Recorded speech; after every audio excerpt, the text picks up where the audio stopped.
미국의 비농업 부문의 일자리가 진짜 폭증했습니다. 폭증. 상상했던 것보다도 훨씬 많이 올랐어요. 상상입니다. 예측치보다는 진짜 많이 올랐고요. 여러분 이거 한번 보세요. 7월에만 52만 8천 개가 만들어진 거예요. 고용이 양호할 정도가 아니라 이 정도면 말입니다. 예, 시장에 어떤 불이 붙었다 뭐 이렇게 이야기할 만큼 많아진 겁니다. 52만 8천 된 개니까요. 여러분 지금까지 말입니다. 그래프를 쭉 보시면 1월부터 2월, 3월, 4월, 5월, 6월, 7월까지죠. 그중에 말입니다. 5월만 빼놓고는요. 거의 40만이 다 넘었어요. 5월만 빼놓고는요.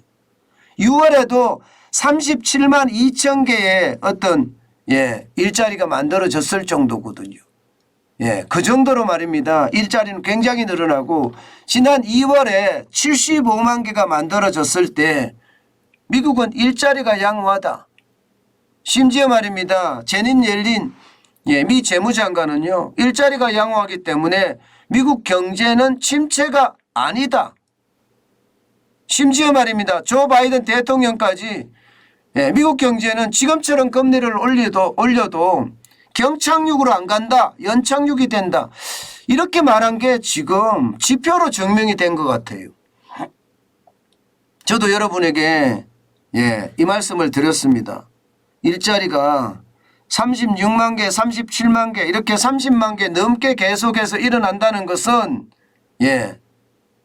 그만큼 서비스든 제조업이든 탄탄하다 이렇게 말씀을 드리면서 또 한편으로는 이게 언제 꺼질지 모른다 그런 이야기도 함께 드렸습니다.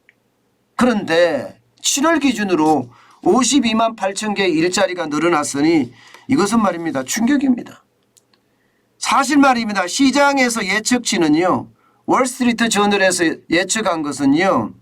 25만 8천 개 정도 늘어나지 않을까 싶었어요. 25만 8천 개. 2배죠. 2배. 2배 늘었습니다. 다우존스도 25만 8천 개 정도 예상을 했고요. 프랑스 은행의 CA라고 있습니다. CA. CA는요. 24만 개 정도로 예측을 했습니다. 실제 시장 전체의 어떤 전망치는 30만 개 정도 예측을 했거든요. 그런데 52만 8천 개로 늘어났으니까 이게 시장은요. 모두가 깜짝 놀란 거예요. 심지어 말입니다. 안 오른 업종이 없다 그래요. 안 오른 업종.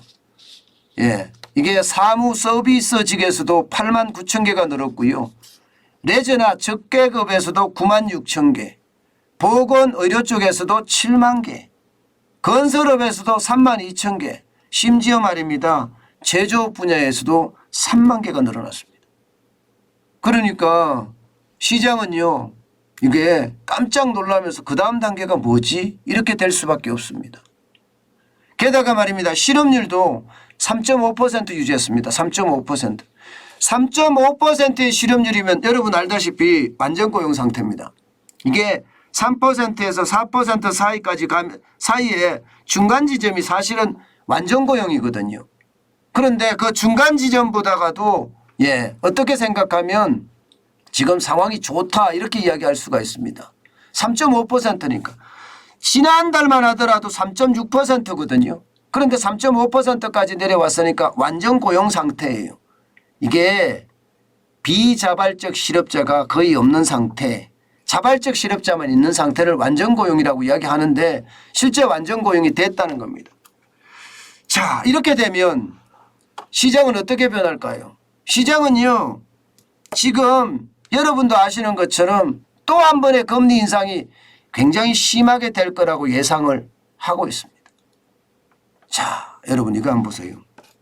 여러분 보시다시피 6월에 자이언트 스텝 했습니다. 0.75% 인상을 했어요. 7월에도 0.75%포인트 인상을 했습니다. 2번 연속 자이언트 스텝을 했는데 이대로 가면 9월에도 자이언트 스텝을 하겠다 하는 예상을 합니다. 실제 말입니다. 시카고 상품거래소의 패드워치를 보면 말입니다. 9월에 기준금리를 0.75%포인트를 인상할 확률이 지금 70.5%까지 늘어났습니다. 70.5%까지. 반면에 빅스텝이라고 이야기하는 0.5%포인트를 인상할 확률은 66%에서 29.5%로 줄어들었습니다. 결국은 말입니다. 0.75%포인트를 인상할 가능성이 굉장히 커졌다. 이렇게 지금 시장은 읽고 있는 거예요. 참 아이러니하죠. 아이러니하죠. 일자리가 많이 늘어나고 실업률이 엄청나게 줄었는데도 이게 기준금리를 0.75% 인상을 한다고 하니까 어쩌면 뭐 이럴 수가 있나 이렇게 생각이 들기도 합니다. 뭐 이럴 수가 있나 이렇게 생각이 드는 이유가 그래요. 평시 같으면 진짜 뭐 이럴 수가 있나 이렇게 됩니다. 그런데 물가가 뭐 인정사정 없이 오르잖아요. 지금 미국의 소비자 물가는 9.1%까지 오르는 형국이잖아요. 이렇게 가면 10% 두 자릿수도 오를 수 있다. 이런 우려감이 굉장히 크거든요. 때문에 말입니다. 지금 고용이 좋아졌으니까 미국 정부도 그렇고요. 또 연방준비제도 중앙은행도 그렇고요. 아마 계속 0.75%의 이야기를 계속 떠올리게 할 겁니다. 그래야지 시장은요. 심리적인 충격을 받을 수가 있거든요. 심리적인 충격을 받으면 여러분도 알다시피 아무래도 이게 0.75%가 또 올라 이러면 돈을 덜 쓰게 돼 있고요. 돈을 덜 쓰게 되면 그만큼 물가가 내려갈 수 있는 거예요. 지금 소비가 굉장히 많아지니까 물가가 계속 올라가고 있는 거거든요. 물론 원자재 가격이 그 건재에는 깔려 있지만 말입니다.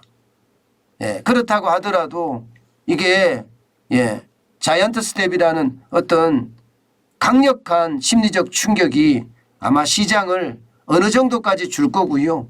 또 자이언트 스텝이라는 이야기를 정부나 중앙은행이 계속 해가면서 만들어 갈 것으로 그렇게 보입니다.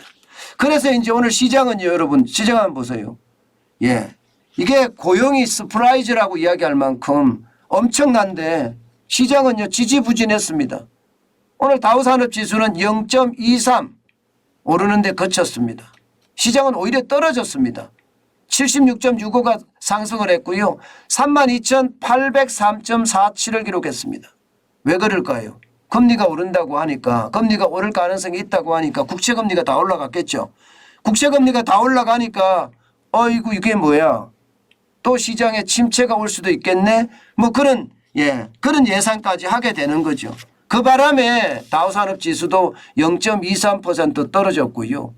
나스닥 올랐고요. 0.23% 오르는데 그쳤고요. 나스닥은 여러분 오히려 더 떨어졌습니다.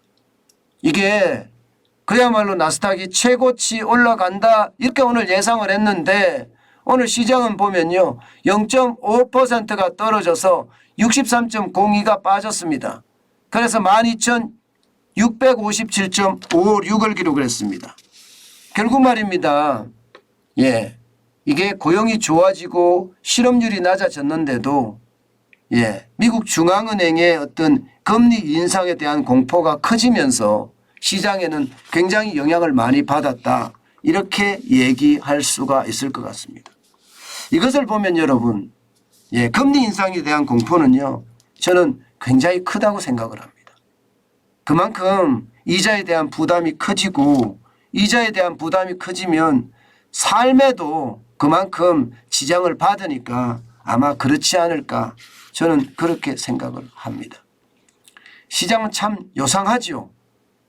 여러 가지 요소들이 작동이 되면서 주식시장에 영향을 미치기 때문에 우리는요 항상 제가 늘 말씀을 드리잖아요. 추세를 보고 모든 것을 판단해야 된다.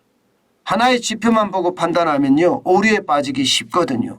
그래서 추세를 보고 상황을 판단하는 것 앞으로도 우리 함께 해보자고요.